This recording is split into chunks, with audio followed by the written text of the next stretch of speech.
भक्तों को हित से धन्यवाद। कीर्तन में भाग लेने के लिए अभी हम लोग मंगलाचरण करते हैं।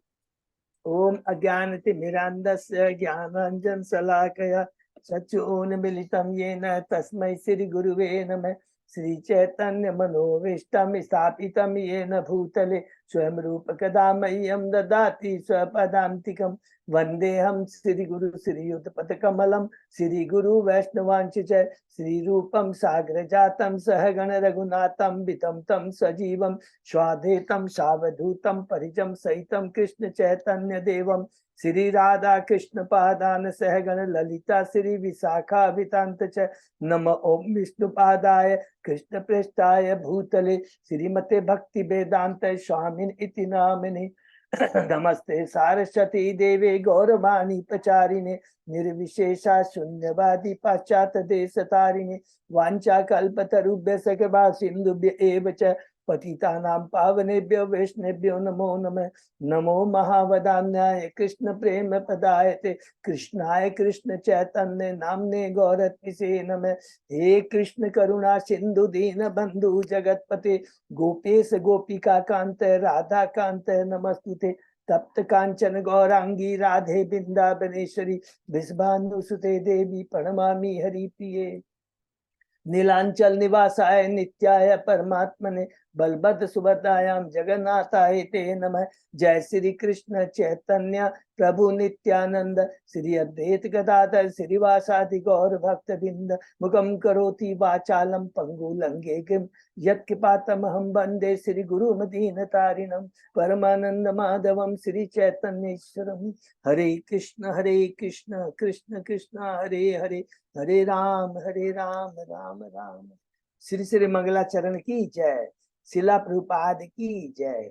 हरे कृष्णा। आज के इस भागवतम चर्चा में सभी भक्तों का हार्दिक स्वागत है। सभी भक्तों के चरणों में मेरा सादर दंडवत प्रणाम है। राधा गोविंद राधा माधव परम वैष्णव गुरु परम भागवत की असीम कृपा हम सब भक्तों के ऊपर है कि हम सब भक्त लोग मिल करके श्रीमद् भागवतम के ऊपर चर्चा कर पा रहे हैं। कैंटो 5 के बहुत ही नजदीक हम लोग पहुंच गए हैं। स्थानम जो है उसको कंप्लीट करने में 23वें अध्याय हमने कल शुरू किया था। शिशुमार चक्र डॉल्फिन, सुषुमार डॉल्फिन है, डॉल्फिन की तरह एक मछली की तरह शिशुमार चक्र। उसके पहले हमने 22 अध्याय कंप्लीट किए। संक्षेप में दोहराते हैं, बहुत ही इंपॉर्टेंट है। प्रियव्रत महाराज से शुरू होता है पहला अध्याय। 13 अध्याय तक प्रियव्रत महाराज की वंशावली में जो अलग अलग महान राजा आए और उनका डिटेल में वर्णन हुआ है। प्रियव्रत महाराज हैं शांभु मनु के, सबको मालूम है, ज्येष्ठ बड़े पुत्र हैं। शुरू में वो ब्रह्मचारी थे पूरा एकदम, और नारद जी के उनके गुरु हैं, उनके अध्यक्षता में उनकी शरण में वो भक्ति कर रहे थे। लेकिन एक दिन ब्रह्मा जी आके कहते हैं कि नहीं, स्वयंभु मनु आके कहते हैं वो, लेकिन थोड़ा सा बहुत ज्यादा पॉजिटिव नहीं थे। तुरंत वहां पे ब्रह्मा जी आके कहते हैं, ये बहुत इंपॉर्टेंट चीज है। हम लोग जब भी बीच में तत्व की बातों को भी करेंगे कि ब्रह्मा जी इसलिए नहीं कह रहे तुमको गृह से, नहीं, ये भगवान का आदेश है। इसको अंडरलाइन करके कि वो एक वर्ड बोलते हैं, ब्रह्मा जी के भगवान का आदेश है, हे प्रियव्रत तुम्हें गृहस्थ जीवन धारण क्यों करें, क्योंकि भगवान के परम भक्त है, उनमें दिव्य शक्ति होती है, दिव्य तेज होता है, और तुमसे दिव्य संतान की उत्पत्ति चाहिए जिससे कि इस भौतिक जगत के लोगों का कल्याण हो सके। इसी उद्देश्य से उन्हें गृहस्थ जीवन में लेकर आए। और उन्होंने 2 पत्नियां हैं, पहली पत्नी से 10 पुत्र, जिसमें अग्निदेव सबसे बड़े। और किस प्रकार उन्होंने अपने चक्के के पहिए से 10 खड्डे किए, 7 खड्डे किए, जो 7 समुद्र और 7 द्वीपों ने, जिसका डिटेल में वर्णन अभी हम लोग पढ़ रहे हैं।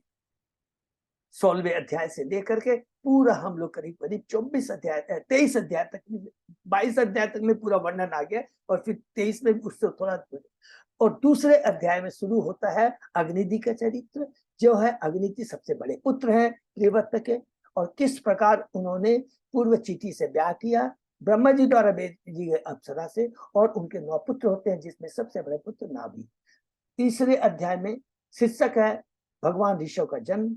नाभि जी की पूजा करने पर, आराधना करने पर भगवान राजी हो जाते हैं कि ये नाभि तुम्हारी पत्नी के गर्भ से मैं प्रकट होऊंगा, और प्रकट हो जाते हैं भगवान नाभि का प्रकट होता है। तीसरे अध्याय में, चौथे अध्याय में है ऋषभ भगवान के चरित्र। इसके अंदर में बहुत हमने सुंदर पढ़ा कि किस प्रकार नाभि भगवत तो स्वयं भगवान है, ऋषभ भगवान के दिव्य गुणों को देख कर करके उन्हें सम्राट घोषित करते हैं, स्वयं अपनी पत्नी को लेकर के बद्रिकाश्रम चले जाते हैं चौथे। और उसके बाद में हमने पढ़ा इसमें कि किस प्रकार भगवान ऋषभ ने जयंती से, जो उनकी पत्नी है, उनसे उन्होंने 100 पुत्र उत्पन्न किए और उसके अंदर में सबसे बड़े पुत्र भरत महाराज। 5वें अध्याय में हम लोगों ने पढ़ा ऋषभ भगवान के उपदेश कि जब एक बार ब्रह्मवर्त देश में वो घूम रहे थे तो अपने 100 पुत्रों को बहुत सुंदर उपदेश देते हैं। उपदेश एक ही है और पूरे भगवान के भक्तों का, सारे शास्त्रों का एक ही उद्देश्य है कि मनुष्य होनी बहुत दुर्लभ आत्म साक्षात्कार के लिए है। अपनी गलती को पुनः उसका पश्चाताप करके भगवान की भक्ति करके पुनः अपने परम पिता शाश्वत भगवान के धाम जाना है। और एक प्रत्येक माता, गुरु, पिता और देव का यही कर्तव्य, अपने आश्रित को यही चीज बताए कि जीवन का लक्ष्य क्या है। अदरवाइज वो माता पिता गुरु आचार्य कहने के लायक नहीं है। ये कहते हैं उसके बाद में किस प्रकार वो अवधूत का आचरण करते, सब कुछ छोड़ करके 6वें अध्याय में उन्होंने एक बहुत इंपॉर्टेंट शिक्षा दी है। वो ये है कि योग सिद्धियां प्राप्त करने के बाद हम सोचेंगे कि हम अपनी इंद्रियों पर बस में कर लेंगे, ये नहीं है। इसके लिए मन को क्या है, भगवान के चरणों में लगाना पड़ेगा। मन को जिस प्रकार बहे लिया, अपने मन, अपने जिन पशुओं को पकड़ता है उसमें विश्वास नहीं, उसी पर हमें अपने मन पर विश्वास नहीं करना चाहिए। और इसके लिए भी नहीं कि बहुत बड़ी मेहनत करनी है, यम नियम में कुछ नहीं, सिंपल है भगवान के नाम गुण राव का समन कीर्तन करना, शुद्ध भक्तों के संग में रहकर तो स्वतः ही मन हमारे बस में हो जाएगा। और किस प्रकार जैन धर्म की स्थापना हुई इसका बताया है 6वें अध्याय में। 7वें अध्याय से लेकर करके 13 अध्याय तक में हमने पढ़ा भरत महाराज के बारे में। प्रथम 7वें अध्याय में राजा भरत ने विश्वरूप की पत्नी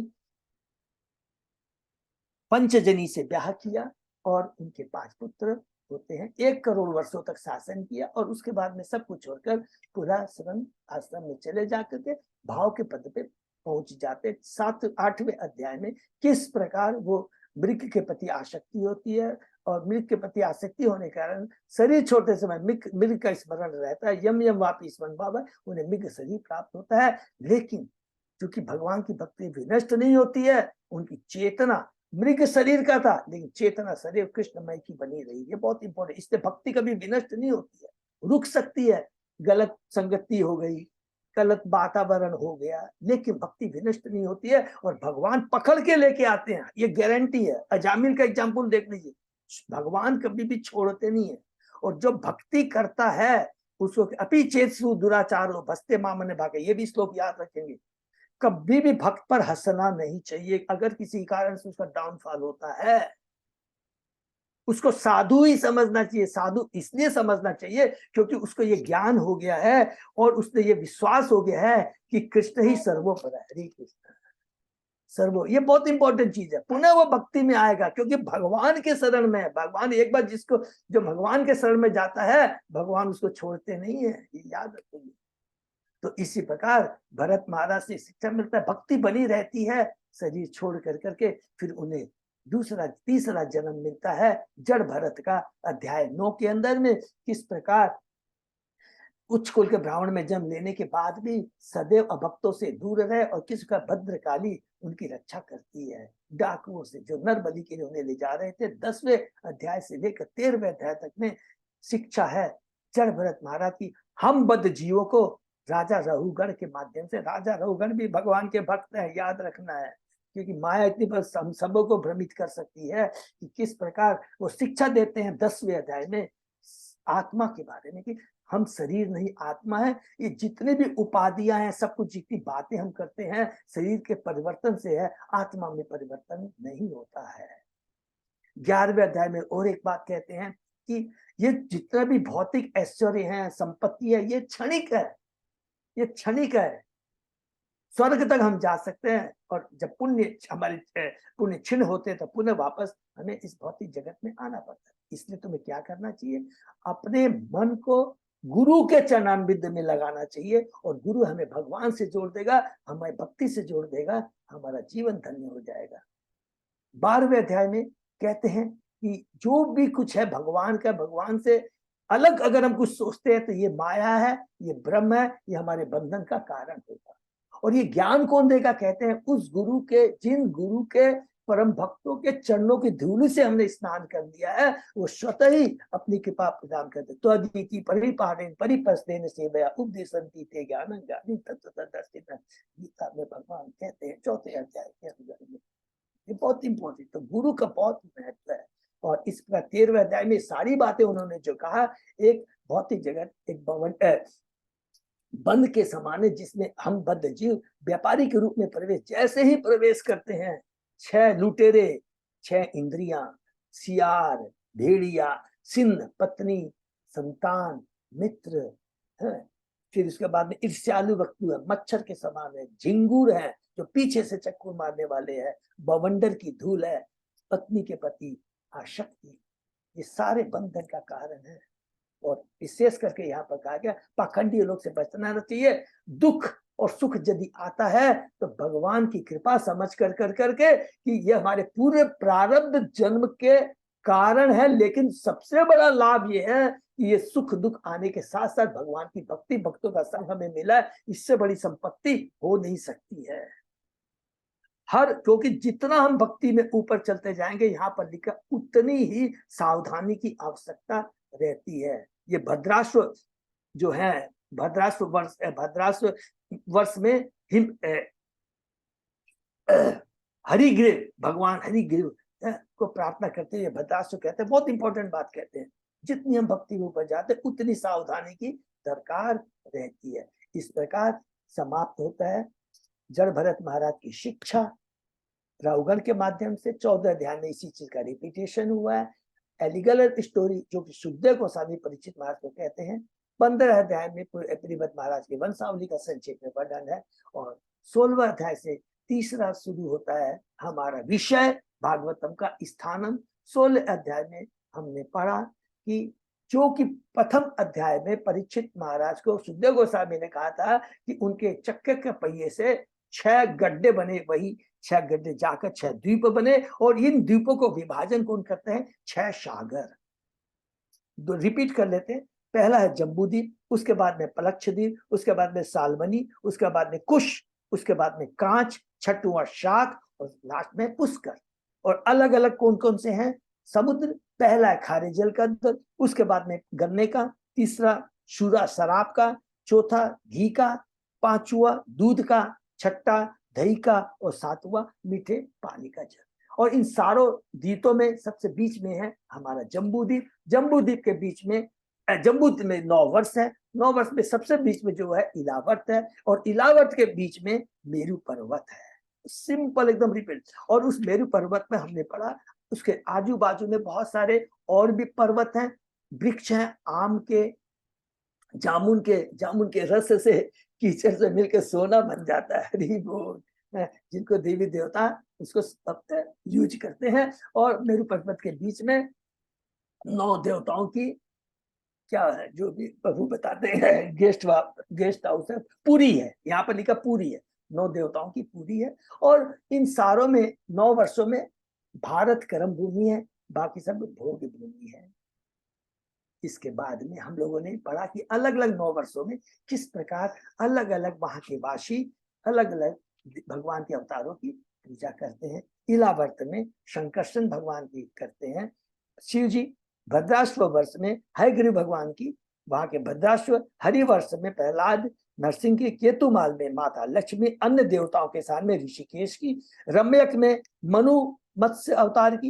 हिरण्यक में वर्ष में अर्यमा करते हैं कच्छप अवतार की। उत्तर पूर्व वर्ष में माता पृथ्वी शुक्र भगवान की। किमपुर वर्ष में हनुमान जी। और भारत वर्ष में नर नारायण की प्रार्थना करते हैं हमारे नारद जी। और किस प्रकार भारत वर्ष का ग्लोरिफिकेशन किया विशेष रूप से इन्होंने स्वयं देवताओं ने की। किस प्रकार के, इस प्रकार हम लोगों ने जम्बू द्वीप के बारे में मोटा मोटी जितना था पूरा वर्णन शुरू जम्बू द्वीप के बाद में 20वें अध्याय में शुरू होता है बाकी और 6 द्वीपों के बारे में हमने पढ़ा। पलक्ष द्वीप, एक चीज तो सबको याद ही है, फिर भी रिमाइंड करते हैं, पहले द्वीप से दूसरा द्वीप दुगुना होता है।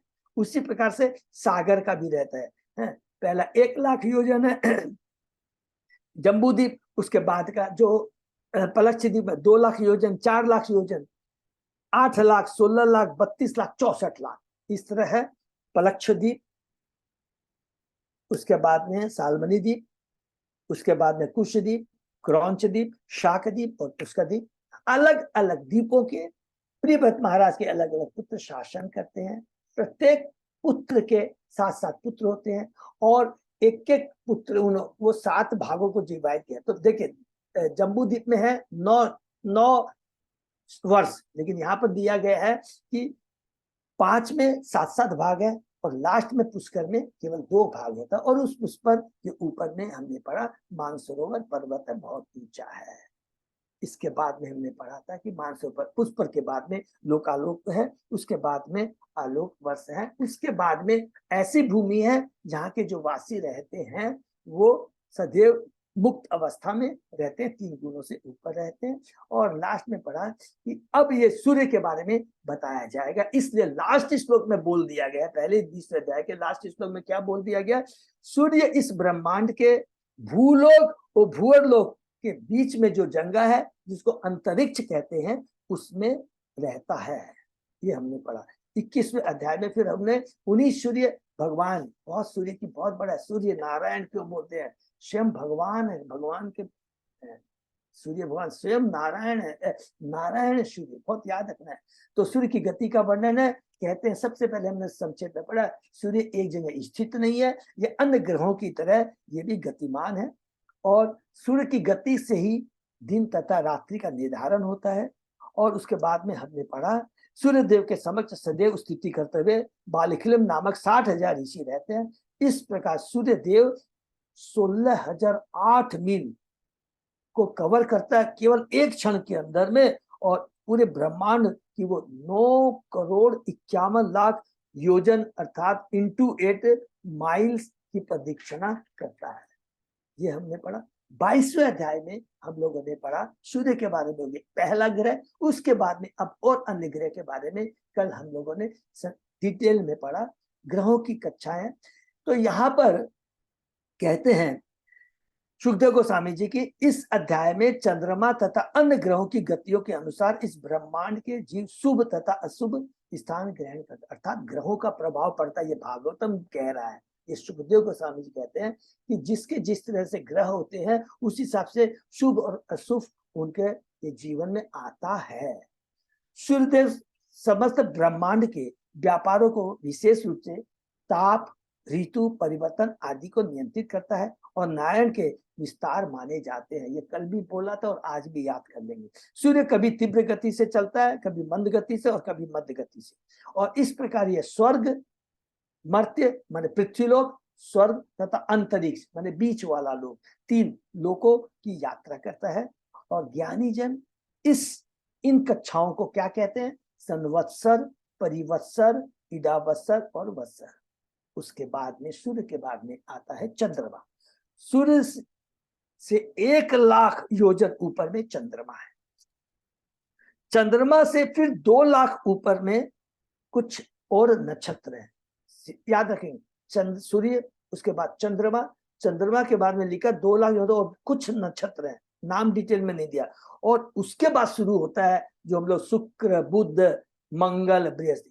तो ठीक उन नक्षत्रों के बाद शुरू होता है उन नक्षत्रों के ऊपर शुक्र ग्रह है। शुक्र ग्रह जो समस्त ब्रह्मांड के वासियों के लिए कल्याण का, शुक्र यहाँ पर बोला गया सबके लिए लाभप्रद है। शुक्र ग्रह से फिर 2,00,000 योजन के ऊपर में बुध ग्रह है, जो कभी अच्छा होता है, कभी शुभ होता है, कभी अशुभ। फिर बुध ग्रह के 2,00,000 योजन के ऊपर में मंगल ग्रह है, जो हमेशा बोलते हैं प्रतिकूल होता है। फिर मंगल ग्रह से 2,00,000 योजन ऊपर बृहस्पति, जो सुपात्र ब्राह्मणों के सर्व अनुकूल होता है। और सबसे लास्ट में बृहस्पति के ऊपर 2,00,000 योजन ऊपर में शनि, अत्यंत अशुभ ग्रह। इनसे परे उसके बाद में उसके बाद ये सारे ग्रह हो गए। तो पहले हो गया सूर्य, उसके बाद में चंद्रमा, उसके बाद में कुछ ग्रह, उसके बाद में शुरू होता है शुक्र, बुध, मंगल, बृहस्पति, शनि। अब उसके बाद में उसके परे सप्तर्षि, सप्तर्षि है, माने क्या बोले उसको, विश्व का ऋषियों से युक्त 7 नक्षत्र बोलेंगे। 7 नक्षत्र का एक गुच्छा है, एक पुंज है। और यही गुच्छा जो है ना, ये जो हम लोग बोलते हैं शिशुमार, जो हम लोग आगे पढ़ेंगे इसके बाद में, ये 7 नक्षत्र सप्तर्षि ध्रुव तारा या ध्रुव लोक की परिक्रमा करते हैं, जो भगवान विष्णु का वास। हरि बोल। तो यहाँ ध्रुव लोक के महाराज के बारे में दिया कि किस प्रकार ये सप्तर्षि चारों तरफ ध्रुव लोक के, ध्रुव तारा के चारों तरफ घूमते रहते हैं। 23वें अध्याय में हम लोग ने कल ही प्रवेश किया, जिसका शीर्षक है शिशुमार चक्र। इस अध्याय में हमें यह बताया गया है कि किस प्रकार सभी ग्रह, माने ये सभी ग्रह ध्रुव तारा या ध्रुव लोक का आश्रय ग्रहण करते हैं, और सभी ग्रह श्री भगवान के बाह्य शरीर के अन्य विशेष शिशुमार के रूप में है। जैसे हमने पढ़ा था, कल भी रिपीट किया था कि एक ब्रह्मांड के अंदर 14 भुवन है। इन 14 भुवन को किससे तुलना किया गया था? भगवान के अंगों से, शरीर से, विराट रूप से। उसी तरह ये जो नक्षत्र हैं जो ध्रुव तारे से घूमते हैं, इनका ऐसा जब घूमते रहते हैं, इनका ऐसा आकार हो जाता है जैसे डॉल्फिन की तरह, डॉल्फिन की तरह आकार होता है। और ये डॉल्फिन का आकार है, बस इसको यही करेंगे। और ये क्या है, ये कहां पर है, ये याद रखेंगे। ये श्री विष्णु ध्रुवलोक सप्त नत्तों से, सप्त नक्षत्रों से 13 लाख योजन ऊपर है। फिर श्री भगवान की परम इच्छा से यह ध्रुवलोक समस्त नक्षत्रों तथा ग्रहों के द्वारा प्रकाशित रहता है। ये बहुत लास्ट में हमने जो कल श्लोक पढ़ा था, बहुत इंपॉर्टेंट है। सर्वशक्तिमान काल को भी श्री भगवान ने अपने भक्त ध्रुव को सर्वाधिक महत्वपूर्ण प्राणी बनाने के उद्देश्य से उसे काल को ध्रुव महाराज के अधीन कर रखा है। हरि बोल। तो देखिए, काल भगवान के अधीन है, लेकिन भगवान ने अपने प्रिय भक्त ध्रुव के भी अधीन काल को कर रखा है। यहाँ तक हमने पढ़ा, उसके आगे हम लोग आज शुरू करते हैं। ओम नमो भगवते वासुदेवाय, ओम नमो भगवते वासुदेवाय, ओम नमो भगवते वासुदेवाय। नारायण नमस्कृत्य नरं चैव नरोत्तमं देवी सरस्वती व्यासं ततो जयम् उदीरये। नष्प्रायेषु अभद्रेषु नित्यं भागवत सेवया भगवती उत्तम श्लोके भक्ति भवति नैष्टिकी। कृष्णाय वासुदेवाय देवकी नंदनाय च नंद गोप कुमाराय गोविंदाय नमो नमः। आराधयो भगवान भजेश तनय तत्तदाम वृंदावनम रमया काचित उपासना व्रजवधू वर्गेण्य कल्पिता। श्रीमद् भागवतम प्रमाणम अमला प्रेमतो महा श्री चैतन्य महा प्रभो मतम इदम तत् आदरो न पर। हरे कृष्ण कृष्ण कृष्ण हरे हरे, हरे राम राम राम हरे हरे। कैंटो 5 चैप्टर 23 शीर्षक शिशुमार चक्र, श्लोक नंबर 3।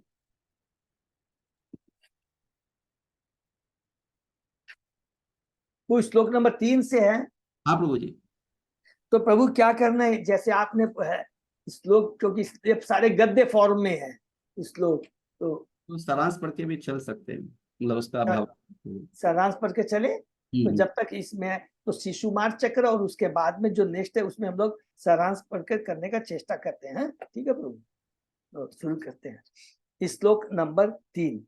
यदि बैलों को एक साथ नाद कर उन्हें एक केंद्रीय आधार स्तंभ से बांध कर दाव पर घुमाया जाता है, तो वे अपनी स्थिति से हटे बिना चक्कर लगाते रहते हैं।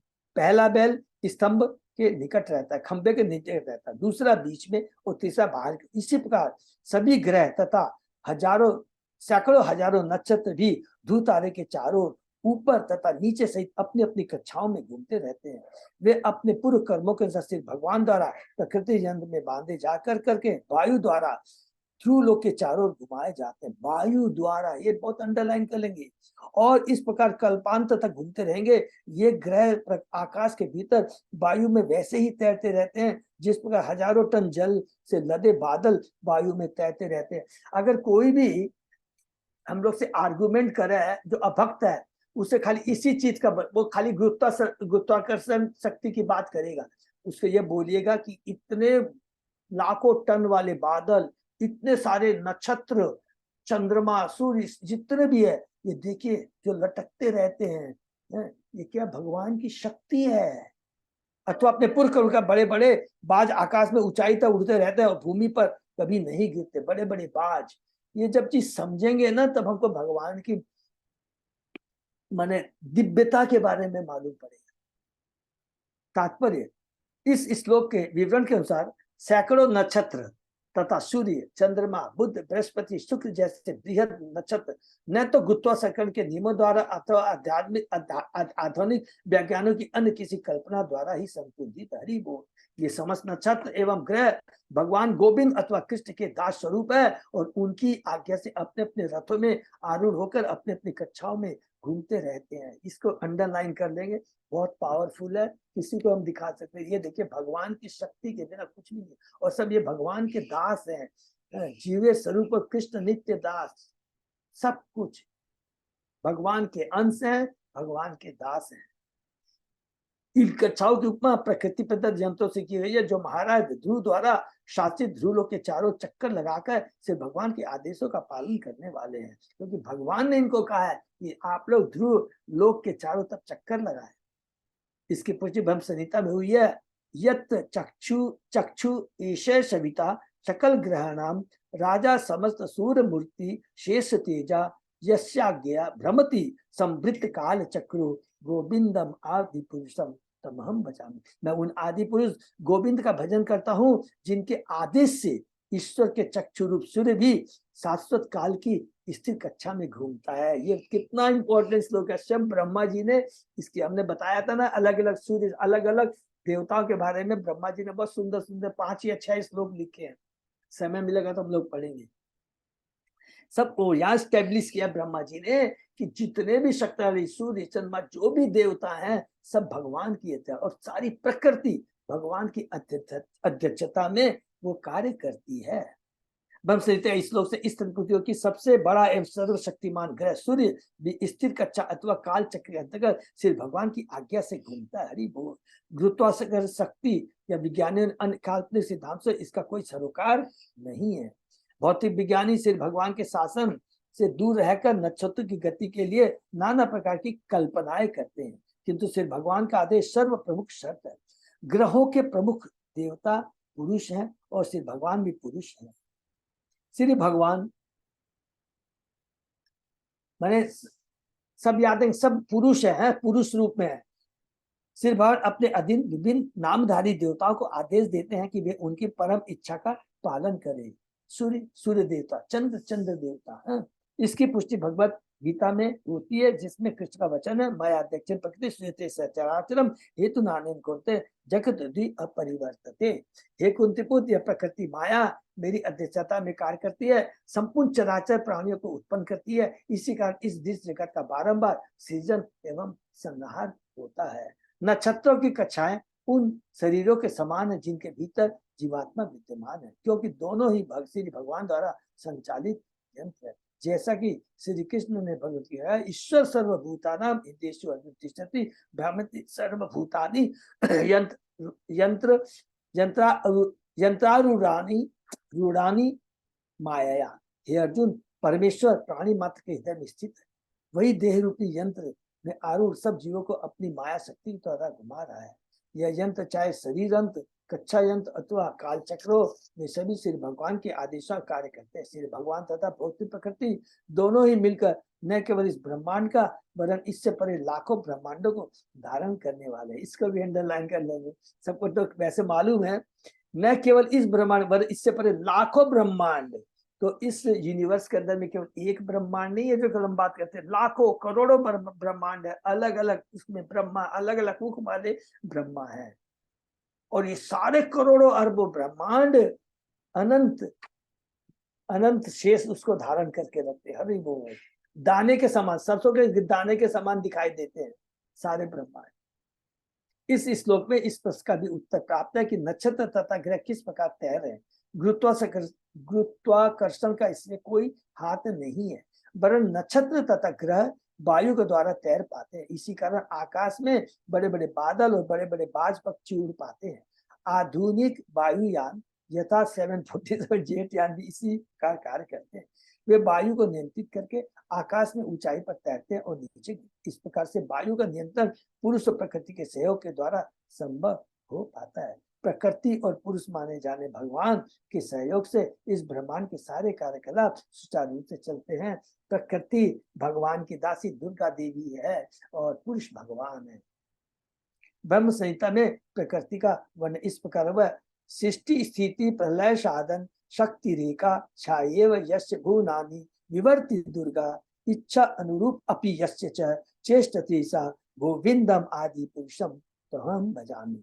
बहिरंगा शक्ति माया जो चित्त शक्ति की छाया तुल्य है, उसकी सभी लोग दुर्गा के रूप में जो संसार के सृजन पाठ संहार करने वाले शक्ति है आराधना करते हैं। मैं उन आदि पुरुष गोविंद का भजन करता हूँ जिनकी इच्छा से दुर्गा अपने सारे कार्य करती है। प्रकृति परमेश्वर की बहिरंगा शक्ति दुर्गा अर्थात नारी शक्ति के नाम से भी अभिहित है, जो इस ब्रह्मांड रूपी दुर्ग की रक्षा करती है। दुर्गा शब्द का अर्थ दुर्ग भी है। यह ब्रह्मांड एक दुर्ग के समान है जिसमें बद्धजीव रखे गए हैं और वे तब तक इससे छुटकारा नहीं पा सकते जब तक श्री भगवान की दया दृष्टि न हो। हरि बोल। और यही जड़ भरत महाराज ने रघुगण को कहा था, ये भौतिक जगत एक वन के समान है, दुर्ग के समान है। भगवद गीता में भगवान स्वयं कहते हैं, जन्म कर्म च मे दिव्य देवम यो वेति तत्व त्यक्ता देहम पुनर्जन्म नैति मामेति सोऽर्जुन। हे अर्जुन, जो मनुष्य मेरा आविर्भाव और कर्म के दिव्य स्वभाव को जानता है, वह इस देह को त्याग कर इस संसार में फिर जन्म नहीं लेता, वरन मेरे सनातन धाम को प्राप्त हो जाता है। इस प्रकार केवल कृष्ण भावनामृत से अथवा श्री भगवान की कृपा से मुक्ति प्राप्त हो सकती है, अर्थात इस ब्रह्मांड रूपी दुर्ग से छुटकारा पाकर आध्यात्मिक जगत में जाया जा सकता है। यह भी महत्वपूर्ण तथ्य है कि बड़े से बड़े ग्रहों के प्रमुख अधिष्ठाता देवताओं को जो उच्च स्थान प्राप्त है, वह उनके परम जनों के लिए पूर्ण कर्मों के फलस्वरूप है।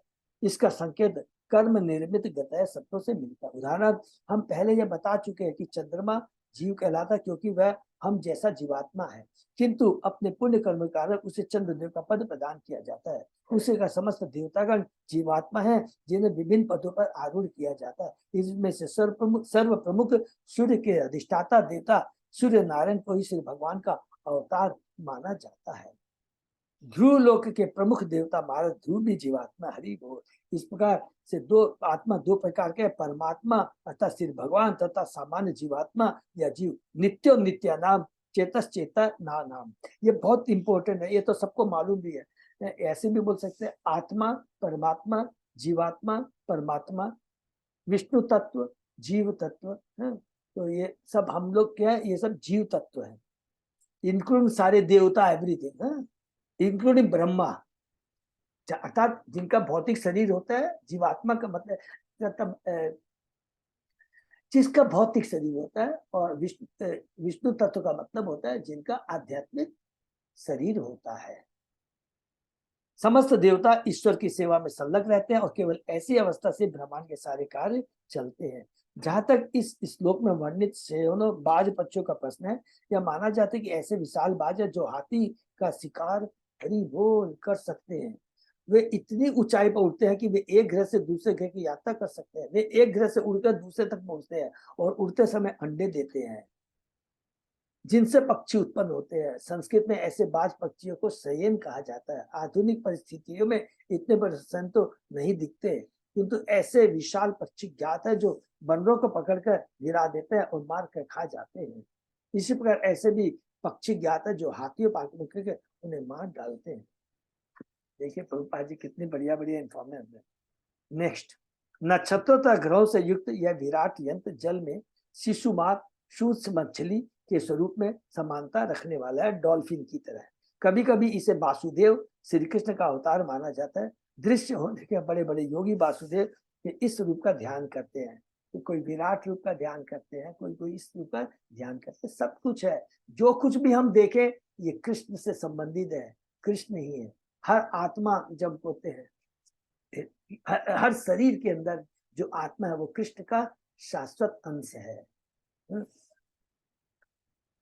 ऐसे विद्या विनय संपन्न ब्राह्मणे गवी हस्तिनी सोनी चव से पाके पंडिता सब दर्शन। जो उच्च कोटि के जो भक्त होते हैं वो सदैव हर जीव में चींटी से लेकर ब्रह्मा तक में शरीर को न देकर उसके अंदर विराजमान भगवान के अंश आत्मा को देखते हैं। ऐसे योगी जिनके मन भगवान के रूप को अपने में नहीं स्थान दे पाते, वे किसी अत्यंत विराट वस्तु की यथा विराट पुरुष की कल्पना करते हैं। इसलिए कुछ योगी इस काल्पनिक शिशुमार को आकाश में उसी तरह तैरता सुनते जिस तरह लज में डॉल्फिन मछली तैरती है, लॉज में। ये इस प्रकार परमेश्वर के विराट रूप की भांति ध्यान करते हैं। कौन से लोग? क्योंकि नव दीक्षित लिखा था, हम लोगों ने कैंटो 2 में पढ़ा था, जो जिनको पूरे भगवान के साकार रूप पर जिस पर विश्वास नहीं है, ध्यान नहीं करते, तो उनको धीरे धीरे, लेकिन बाद में पहले विराट रूप के ऊपर, फिर परमात्मा के रूप में हृदय में विराजमान परमात्मा, उसके बाद में धीरे स्वतः वो साकार भगवान के साकार रूप पर ध्यान करते हैं। यह शिशुमार कुंडली मारे हुए है और इसका सिर नीचे की ओर है। इसकी पूछे के सिर पर ध्रुव नामक लोक स्थित है।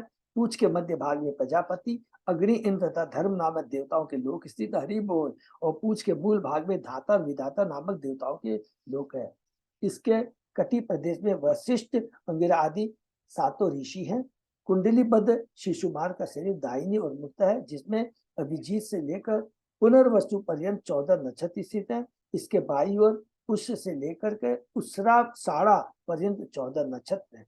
इस प्रकार दोनों समान संख्या में नक्षत्र होने से इसका शरीर संतुलित है। शिशुमार के पृष्ठ भाग में अजविथि नामक नक्षत्रों का समूह है और उत्तर में आकाश गंगा है। तो माने डॉल्फिन के चारों तो कितना सुंदर वर्णन किया, अलग अलग नक्षत्र इंक्लूडिंग सूर्य किस प्रकार स्थापित है और किस प्रकार ये बैलेंसिंग हो रखा है, इसका वर्णन है। शिशुमार चक्र के दाईं तथा बाएं कटी तत्वों पर पुनर्वसु तथा पुष्य नक्षत्र है। इसके बाएं दाएं पैरों पर आर्द्रा एवं अश्लेषा, इसके दाएं एवं बाएं नथुनों पर क्रमशः अभिजीत तथा उत्तराषाढ़ा, इसके दाएं तथा बाएं नेत्रों पर श्रवणा तथा पूर्वषाढ़ा और उसके दाएं तथा बाएं कानों पर अधिष्ठाता तथा मूला स्थित है। मघा आदि दक्षिणायन के 8 नक्षत्र बाई पसलियों पर और उत्तरायण के मृगशिरा से पूर्व भाद्र पर्यंत 8 नक्षत्र दाई ओर की पसलियों पर स्थित है। शतभिषा तथा ज्येष्ठा ये 2 नक्षत्र क्रमशः दाहिने और बाएं कंधों पर स्थित है। इतना हमारी सोच के बाहर है। नेक्स्ट, शिशुमार की ऊपरी थोड़ी पर अगस्ती, निचली थोड़ी पर यमराज, मुंह में मंगल, उपस्थ में शनि, गर्दन पर बृहस्पति, छाती पर सूर्य, हृदय में नारायण, मन में चंद्रमा, नाभि में शुक्र तथा स्तनों में अश्विनी कुमार स्थित है। अरे वो अलग अलग देखिए ग्रह है। प्राण और अपान नामक प्राण वायु में बुध, गले में राहु तथा समस्त शरीर पर केतु और रोमों में समस्त तारागण स्थित है। ये पूरा बॉडी के अंदर में है, कहाँ कहाँ पर ये अलग अलग नक्षत्र ग्रह स्थापित है। नेक्स्ट, हे राजन इस प्रकार से वर्णित शिशुमार के शरीर को भगवान विष्णु का बाह्य रूप मानना चाहिए, विराट रूप की तरह मानना चाहिए। प्रत्येक प्रातः, दोपहर, सायंकाल शिशुमार रूप भगवान के रूप का दर्शन मौन होकर करना चाहिए और इस मन से उपासना करनी चाहिए। हे काल रूप धारण करने वाले भगवान, हे विभिन्न कक्षाओं में घूमने वाले ग्रहों के आश्रय, हे समस्त देवों के स्वामी, हे परम पुरुष, मैं आपको नमस्कार करता हूँ और आपका ध्यान करता हूँ। हरि बोल। ग्रहच्तारामयम् अधिदेविकं पापापहं मंत्रकृतां त्रिकालं नश्येत तत्कालजं नमस्ते स्मर्तो वा त्रिकालं नश्येत तत्कालजमाशु पापम। शिशुमार चक्र रूपी परमेश्वर विष्णु का शरीर समस्त देवताओं, नक्षत्रों तथा ग्रहों का आश्रय है। जो व्यक्ति परम पुरुष की आराधना करने हेतु नित्य 3 बार प्रातः, दोपहर तथा सायंकाल इस मंत्र का जप करता है, वह समस्त पापों से अवश्य मुक्त हो जाता है। यदि कोई इस रूप में उनको केवल नमस्कार करे या दिन में 3 बार स्मरण करे तो उसके समस्त पाप नष्ट हो जाते हैं। ब्रह्मांड के ग्रहों से संपूर्ण विवरण का सार समाहार करते हुए श्री विश्वनाथ चक्रवर्ती ठाकुर कहते हैं कि जो कोई इस विराट रूप या विश्व रूप का ध्यान करने में, माने यहाँ इस विराट रूप माने यहाँ पर डॉल्फिन शिशुमार का ध्यान करने में समर्थ है और दिन में उसका 3 बार स्मरण करता है, वह समस्त पापों से मुक्त हो जाता है। उनका अनुमान है कि ध्रुव लोक सूर्य से 38 लाख योजन, ये देखिए थोड़ा सा बहुत अच्छा बताया है हमारे विश्वनाथ आचार्य ने, जस्ट नॉलेज के लिए। उनका अनुमान है कि ध्रुव लोक सूर्य से 38 लाख योजन ऊपर स्थित है। ध्रुव लोक से भी 1 करोड़ योजन ऊपर महरलोक, और इससे 2 करोड़ योजन ऊपर जनलोक, फिर इससे 8 करोड़ योजन ऊपर तपलोक, और इससे भी 12 करोड़ ऊपर सत्यलोक है। हरि बोल, ये नोट कर लेंगे। तो ध्रुवलोक के ऊपर में सिंपल यहाँ पर बता दिया है कि सबसे पहले आएगा महरलोक, महरलोक के ऊपर में जनलोक, जनलोक के ऊपर में तपलोक, और तपलोक के ऊपर में लास्ट भौतिक जगत का इस एक ब्रह्मांड के भौतिक माने का सबसे ऊपर का जो लोक है सत्य लोक है, जो कि 12 करोड़ योजन ऊपर है। कहां से? ध्रुव लोक से। इस प्रकार सूर्य से सत्य लोक की दूरी 23 करोड़ 38 लाख योजन अथवा 1 अरब 87 करोड़ 4 लाख मील है। सत्य लोक से 2 करोड़ 62 लाख योजन ऊपर वैकुंठ लोक प्रारंभ होता है। विष्णु पराम के साथ सूर्य से ब्रह्मांड का आवरण 26 करोड़ योजन, 26 करोड़ योजन मील दूर है। सूर्य से पृथ्वी तक की दूरी 1 लाख योजन है। ये बहुत अच्छी नॉलेज है। सूर्य से पृथ्वी तक की दूरी 1 लाख योजन है, और पृथ्वी के नीचे 70 जन दूरी पर 7 निम्न लोक है, जिनके नाम अतल, बीतल, सुतल, तरातल, महातल, रहसल, तपतल। इन लोकों से 30,000 योजन नीचे गर्भलोक सागर में शेषनाग शयन कर रहे हैं। यह सागर 24 करोड़ 98 लाख योजन गहरा है। इस पर ब्रह्मांड का समग्र व्यास लगभग 50 करोड़ योजन है। इस पर से भागवत के 5वें स्कंद के अंतर्गत शिशुमार चक्र शीर्षक 30वें अध्याय का भक्ति वेदांत तात्पर्य पूर्ण हुआ। हरि बोल, कितना सुंदर है। अभी और ये वाला पढ़ लेते हैं, फिर इसको हम लोग रिवाइज करते हैं। नीचे के ऊपर के लोक है, पहले पृथ्वी लोक है, पृथ्वी लोक के ऊपर में सूर्य लोक, उसके बाद में चंद्र लोक, चंद्र लोक से लेकर ध्रुव लोक के अंदर में बहुत सारे सप्तर्षि और अलग अलग नक्षत्र, उसके बाद में ये भी सब आएंगे कि सिद्धि क्या ना, सिद्ध लोक, ये गंधर्व, सिद्ध, ये सारे हैं, और सुंदर वर्णन है, और एकदम क्रिस्टल क्लियर यहाँ पर मिल जाएगा, कोई भी कंफ्यूजन नहीं। अध्याय 24, प्रभु अध्याय 24 में प्रवेश करते हैं। इसमें इसी में हम लोग वो पढ़ते हैं। नीचे के स्वर्गीय लोकों का वर्णन। इस अध्याय में सूर्य के नीचे 10,000 दूरी पर स्थित राहु ग्रह तथा अतल एवं अन्य निम्न लोकों का वर्णन किया गया है। राहु सूर्य तथा चंद्रमा के नीचे स्थित है। इन दोनों ग्रहों इन एवं पृथ्वी के मध्य में है, माने दोनों क्लियर है ना। पृथ्वी और सूर्य लोक के बीच में राहु है। जब राहु सूर्य तथा चंद्रमा को ढक लेता है तो पूर्ण अथवा आंशिक ग्रहण लगते हैं, जो उनकी सीधी या वक्र गति पर निर्भर करते हैं। राहु से भी 10 लाख योजन नीचे, माने पृथ्वी से ऊपर एकदम चीज कर, राहु से भी 10 लाख योजन नीचे, लेकिन पृथ्वी से ऊपर सिद्ध, चारण और विद्याधर के लोक, और इनसे भी नीचे यक्ष लोक तथा राक्षस लोक स्थित है। अर्थात सूर्य लोक से नीचे राहु, उनसे नीचे सिद्ध, चारण, विद्याधर, उनसे नीचे यक्ष और राक्षस लोक स्थित है, और उसके बाद में पृथ्वी आती है। इन सब ग्रहों के नीचे पृथ्वी है। अब पृथ्वी के नीचे, अर्थात पृथ्वी से लेकर के हम लोग चले जाते हैं सत्यलोक तक। 7 हो गए। कैसे हो गए? भूलोक, भूअरलोक, स्वर्लोक, जनलोक, तपलोक, महतलोक और सत्यलोक, ये 7 हो गए। अब पृथ्वी के नीचे 7 लोक हैं,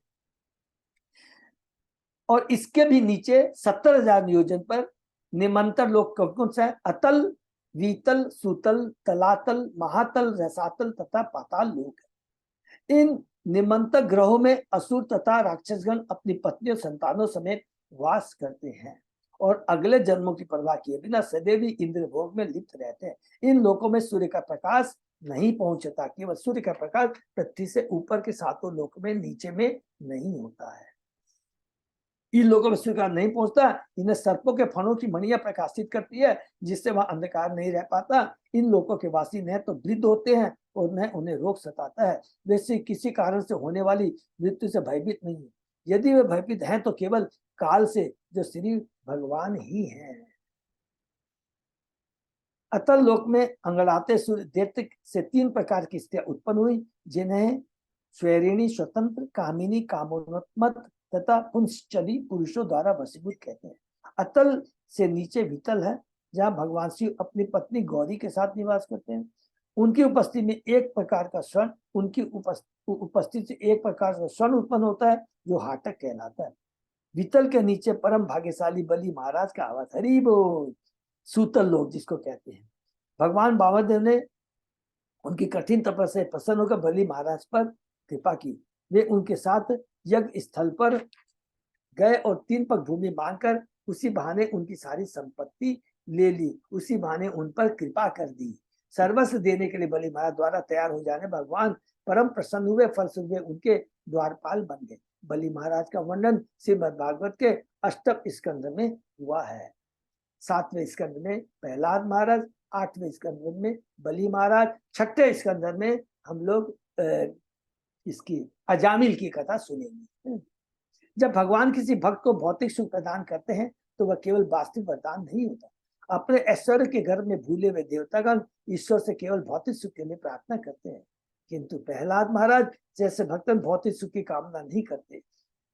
भौतिक सुख की क्या बात, ये भौतिक बंधन से मुक्ति तक की कामना नहीं करते। इसको भी अंडरलाइन कर लेंगे प्लीज। यद्यपि पवित्र नाम के अशुद्ध जप करने से भी मुक्ति प्राप्त की जा सकती है। यद्यपि पवित्र नाम के अशुभ जप करने से भी मुक्ति प्राप्त की जा सकती है। भगवान का भक्त भुक्ति मुक्ति सबको क्या पिशाचिनी के समान ये लोग मानते हैं। भक्ति रसामृत सिंधु में हम लोग पढ़ेंगे। सूतल लोक के नीचे तलातल है, जो मय असुर का वास है। मय दानव ने वहां पे अलग अलग सुंदर महलों को बनाया है। भगवान शंकर के वरदान से यह असुर भौतिक दृष्टि से अत्यंत सुखी है, किंतु उसे कभी आत्मिक सुख प्राप्त नहीं हो पाता। देखिए, यह भौतिक दृष्टि से सुखी है, किंतु आध्यात्मिक दृष्टि से सुख प्राप्त नहीं हो पाता। तलातल से भी नीचे महातल है, जहाँ सैकड़ों हजारों फनों वाले अनेक सर्प है। महातल के नीचे रसातल और उससे भी नीचे पाताल लोक है, जहाँ नाग वासुकी अपने साथियों सहित वास करता है। हरि बोल। तो सारा क्रिस्टल क्लीन यहाँ पर हम लोगों को पूरा 14 भुवन के बारे में संक्षेप में शीर्षक स्वर्गीय लोकवन इसके अंदर कर दिया गया है। तो हम लोग इस श्लोक का भी यहाँ भी खाली अर्थ पढ़ते हुए चलते हैं। उष्मा के से तो सूर्य लोक गोलक का विस्तार 10,000 योजन, चंद्रमा 20,000 योजन और राहु 30,000 योजन तक विस्तृत है। अमृत वितरण के समय राहु ने सूर्य तथा चंद्रमा के मध्य आसीन होकर उनके बीच विद्वेष उत्पन्न करना चाहा।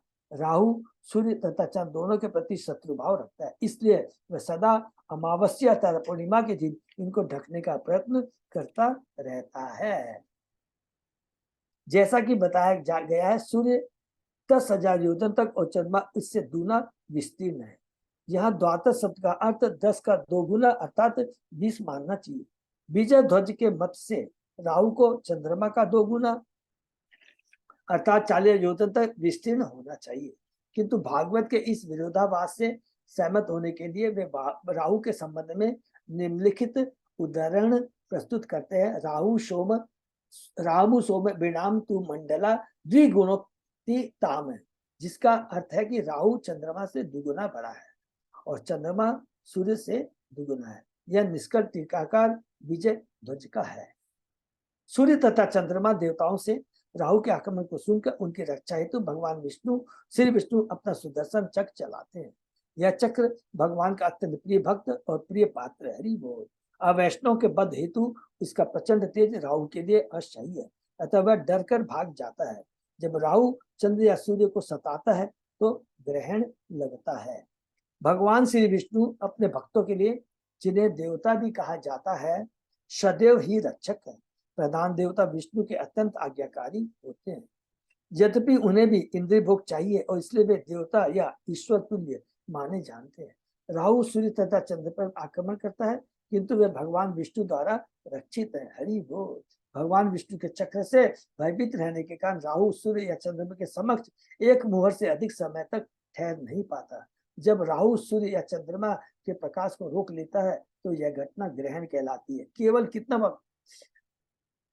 एक मुहूर्त से अधिक नहीं रह पाता है। जो सूर्यग्रहण होता है एक मुहूर्त से ज्यादा नहीं रह पाता है। वो जो एक मुहूर्त रहता है उसी में सूर्य ग्रहण और चंद्र ग्रहण होता है। पृथ्वी के वैज्ञानिकों का चंद्रमा तक जाने का प्रयास राहु के आक्रमण के समान आश्चर्य, इसको भी अंडरलाइन कर लेंगे। पृथ्वी के वैज्ञानिकों का चंद्रमा तक जाने का प्रयास राहु के आक्रमण के समान आशुरी है।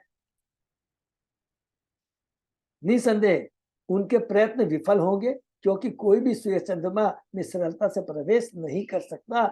सूर्य